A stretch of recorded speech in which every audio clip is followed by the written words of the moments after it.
Well, it looks like the U.S. is still weighing their options when it comes to whether or not they are going to engage in some kind of war with Iran. And I won't be getting into any of the various goings-on about that today, although Pompeo is in Saudi Arabia and Pence has given a couple speeches in public, and there is more news about that. But I figured I'd take today to discuss why exactly, under any circumstances, no matter what the impetus, why war with Iran is such a bad idea. And the crux of it is that any war with Iran, under any circumstances, no matter the motivation, whether you would, make the argument that it's justified or unjustified, it would crash the global economy. And the reason for this is simple. It's something that people have talked about for years, and it's a reason why folks in Washington, part of the reason why they consider Iran a threat, and it's that a war with Iran would cripple the oil markets and would send the price of oil easily into the triple-digit range from where it's been around in the mid 50s. Of course, just with this attack on over the weekend on the Saudi oil installation, the price of oil has gone into the the mid 60s per barrel, $65, $68, somewhere around there. And the reason for this is because whenever conflict flares up in the Middle East around the Persian Gulf, that threatens the supply of oil. And of course, if the supply of oil contracts in any significant way, well, then that's going to significantly drive up the price because, you have less oil then to supply, the global demand. Because oil is what fuels the global economy, the cheaper oil is, the more things can be produced. The more the economy can work, the more projects they can, people can undergo. The more things you can ship for less money. This overall, means that, the cheaper oil is, all else being equal, the economy is going to perform better. So that means that if the price of oil rises, then all else equal, the economy is going to contract. And we've already been seeing signs for months now of a global slowdown, a slowdown which is slowly making its way into the United States, but a slowdown that would be heavily accelerated by rising oil prices. I would say without a doubt that under any circumstance in which the U.S. were to engage in some kind of a war with Iran, we would be in a recession within a month. At least most of the globe would. And the reason for this is a little more complicated and a little more problematic than even, the idea of Iran closing the Strait of Hormuz, which of course Iran has threatened to do, for years. The Strait of Hormuz is essentially a choke point in the Persian Gulf, which pretty much, most of the world's oil has to flow through.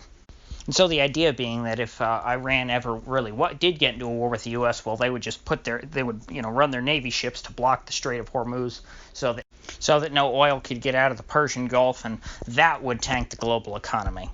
But if we really did get into a shooting war with Iran, if in fact they were the ones, as the U.S. accuses them, who shot the missiles into Saudi Arabia that blew up that oil site that they had going on there, well, then there's no reason why they couldn't do that again. And of course, if the U.S. were to get into a shooting war with Iran, certainly the U.S. would blow up Iran's oil fields. So what we would have essentially is, mutually assured destruction when it comes to, the oil fields in all the Middle Eastern countries.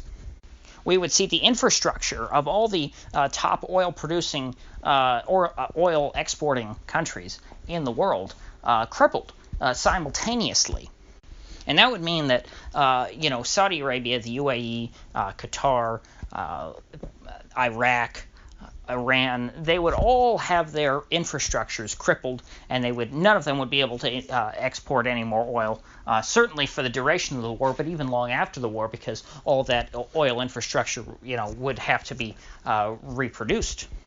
Would this be irreparable damage? No. But it would be damage that would take quite some time to repair, and it would certainly be damage that that would lead, like I said, to a global recession. And of course, that would be no good for Mr. Trump, who wants to win re-election, if he starts a war that triggers a recession, that leads to people getting fired, that leads to people not being able to put gas in their car, that leads to people not being able to pay their mortgage and lose their house. Certainly, he would not be particularly popular come the 2020 election, were that to be the case.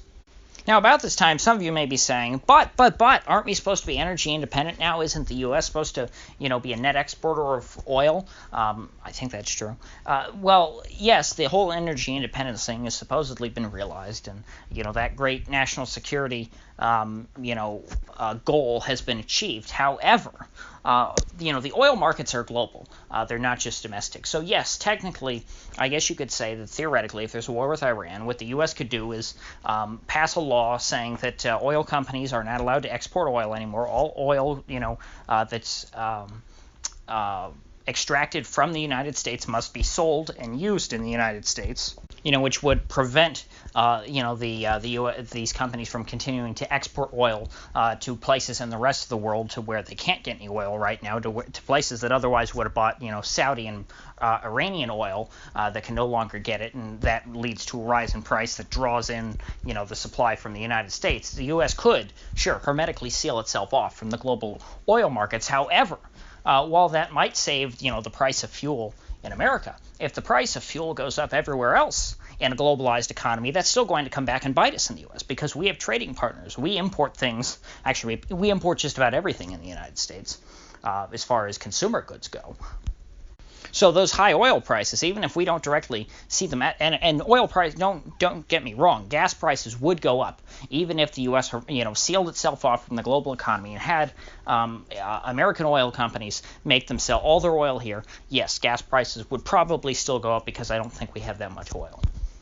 But even if they didn't go up, the price of everything else has oil. The price of oil works itself into the price of all other goods because it takes the energy from oil to produce just about every good that we can consume. So if the price of oil goes up everywhere else around the world, well, then the price of goods from around the world are going to go up as well, and we aren't going to be able to buy as much. That price of that oil will be worked into the price of everything else we buy. So no matter how you look at it, this is bad news for the U.S., and it's something that I still think the President of the United States probably does not want to get involved with.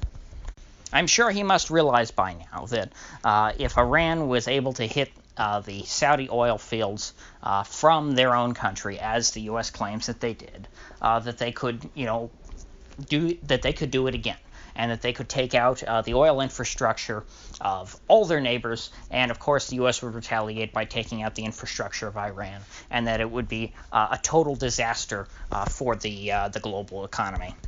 And it is based on that I am holding out hope for a peaceful resolution to this current crisis. If you gained anything of value out of this video, I'd appreciate you clicking the like button and sharing this video. And if you haven't already, please do subscribe because I do upload every day and I'd hate to have you miss one. So I'll see you folks back here tomorrow.